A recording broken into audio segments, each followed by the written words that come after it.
Bom dia, Paulo Moura, cientista político, 18 de maio de 2021. E nesse final de semana, para surpresa de ninguém, o ex-presidente Fernando Henrique Cardoso deu uma entrevista ao jornal Estado de São Paulo dizendo que vota em Lula contra Bolsonaro em 2022. Nenhuma novidade, como eu disse, mas esse assunto merece uma análise logo depois de eu agradecer a você que está doando pelo Pix e pela conta bancária do canal.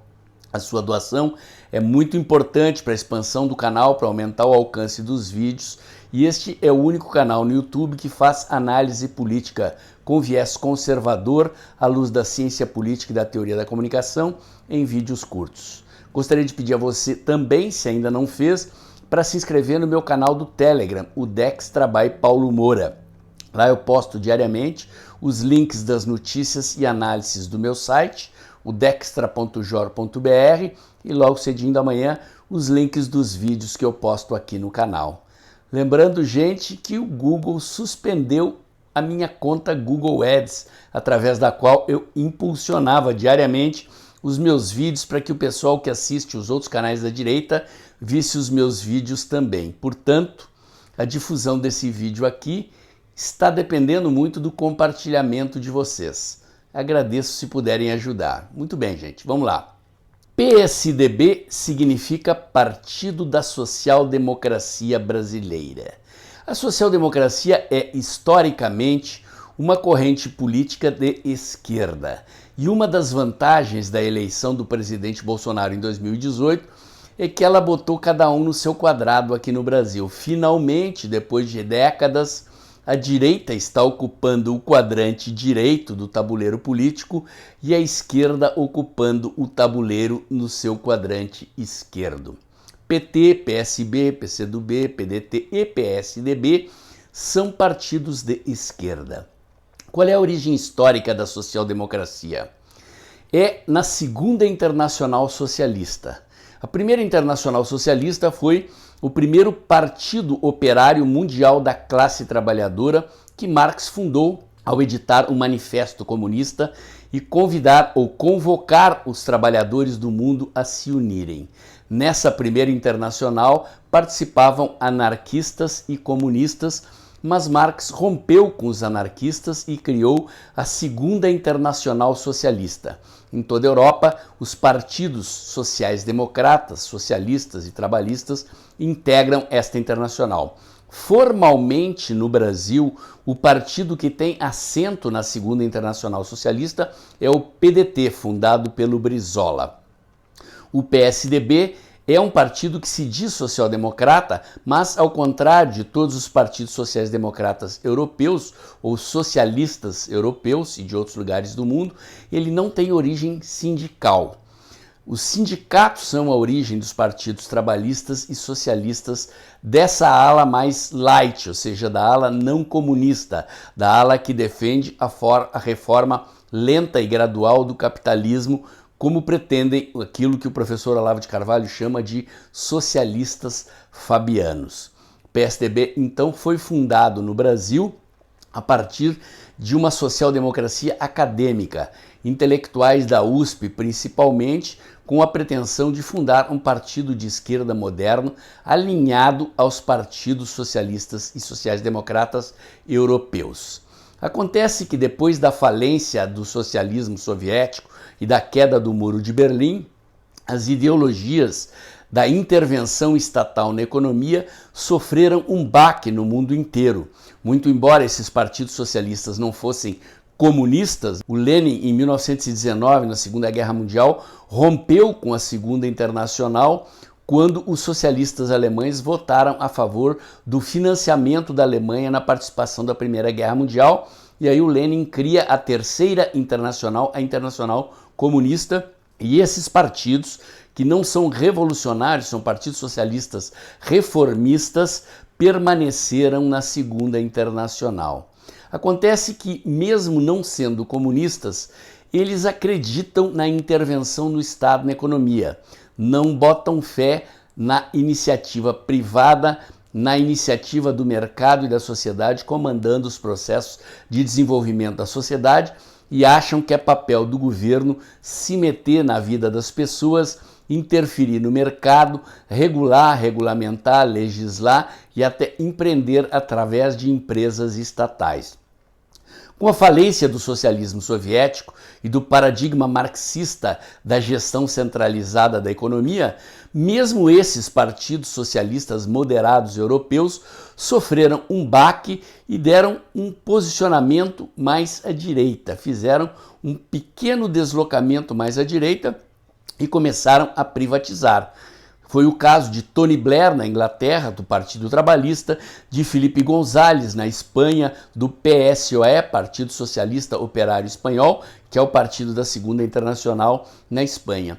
Fernando Henrique Cardoso e o PSDB, então, se elegem no Brasil em 1994 pela primeira vez, sob a égide dessa chamada terceira via.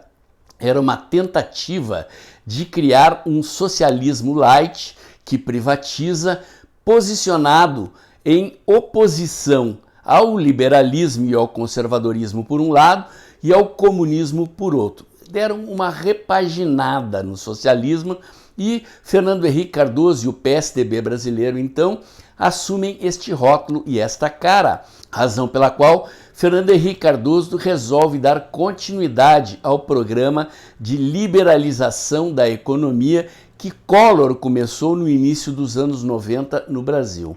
Várias privatizações aconteceram sob o governo de Fernando Henrique Cardoso, mas o PSDB, como bom partido socialista que é, resolveu acabar com a inflação no Brasil, regulando as contas públicas, acabando com o déficit público através de um enorme aumento da carga tributária.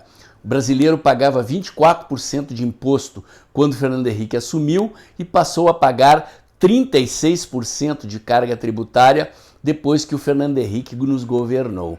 Além disso, Fernando Henrique resolveu lutar pela própria reeleição em vez de fazer a reforma da Previdência e a reforma do Estado, razão pela qual o Brasil continuou com um enorme déficit público, endividamento, e Fernando Henrique Cardoso elevou a taxa de juros para poder financiar o déficit público. O resultado é que ao final de 1998, quando Fernando Henrique Cardoso terminava o seu segundo mandato, havia um enorme desemprego e José Serra, que é um economista de esquerda do PSDB, era ministro da Saúde do Fernando Henrique Cardoso, se candidatou a presidente, mas devido à recessão e o desemprego, perdeu a eleição para Lula. Lula, então, assume a presidência do Brasil. Quem acompanhou os fatos naquela época não esquece da alegria indisfarçável de Fernando Henrique Cardoso passando o poder e a faixa presidencial a Lula. Mesmo em plena campanha eleitoral, Fernando Henrique Cardoso sacaneava José Serra e não escondia simpatias por Lula.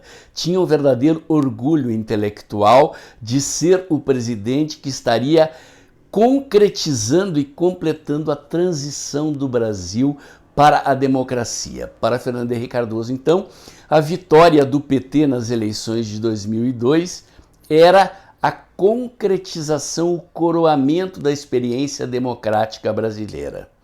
Como vimos, depois que Lula assumiu, Fernando Henrique Cardoso e o PSDB nunca fizeram uma oposição de fato ao PT.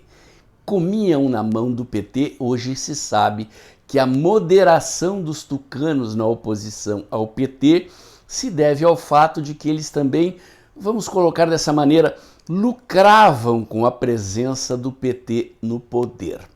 Entenderam? Pois é. Essa é a tal da estratégia das tesouras, sobre a qual fala também o professor Olavo de Carvalho. O que fez o PT, então, neste período em que fazia oposição a um PSDB que privatizava, que pretendia se situar como terceira via entre o conservadorismo e o liberalismo por um lado, entre o comunismo e a versão radical do socialismo brasileiro, que seria o PT. Lula e o PT passaram a carimbar no Fernando Henrique Cardoso e no PSDB a pecha de neoliberais apenas porque eles privatizaram, como privatizou a social-democracia europeia.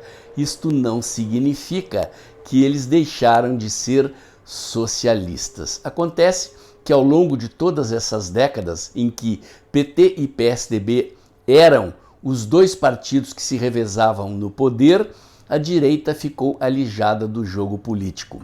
O PT vendia o PSDB como se o PSDB fosse direita e o PT fosse a esquerda, numa época antes do PT meter a mão nos cofres públicos, se envolver com roubalheira, em que ser de esquerda tinha seu charme no Brasil, em que ser de direita era algo execrado e mal visto.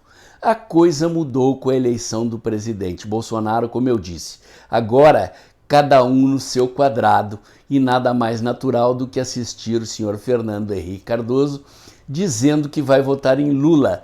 E pasmem, gente, quando o Fernando Henrique Cardoso diz isso tão cedo, com a eleição recém começando, significa que ele está jogando a toalha. Até pouco tempo atrás, Fernando Henrique Cardoso estava tentando emplacar o Huck, o apresentador da Globo, como candidato, mas tudo indica que Huck fechou contrato com a Globo para substituir o Faustão aos domingos e desistiu de ser candidato a presidente da República, como aliás eu já tinha dito aqui no canal que achava que ia acontecer.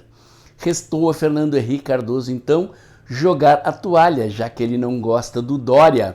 Já saiu anunciando que vai votar no Lula contra o Bolsonaro. Entregou o jogo e ele concorda comigo ao dizer que não haverá terceira via na eleição de 2022 no Brasil. É PT contra Bolsonaro e vai ser tenso, divertido, mas nós vamos ganhar essa eleição nas ruas, nas redes e na política institucional também, que o presidente Bolsonaro começou a jogar e está jogando bem.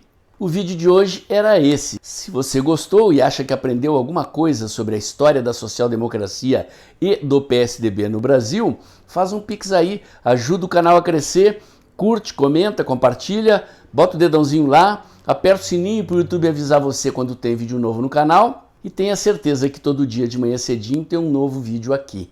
Encontro vocês amanhã de novo. Até mais.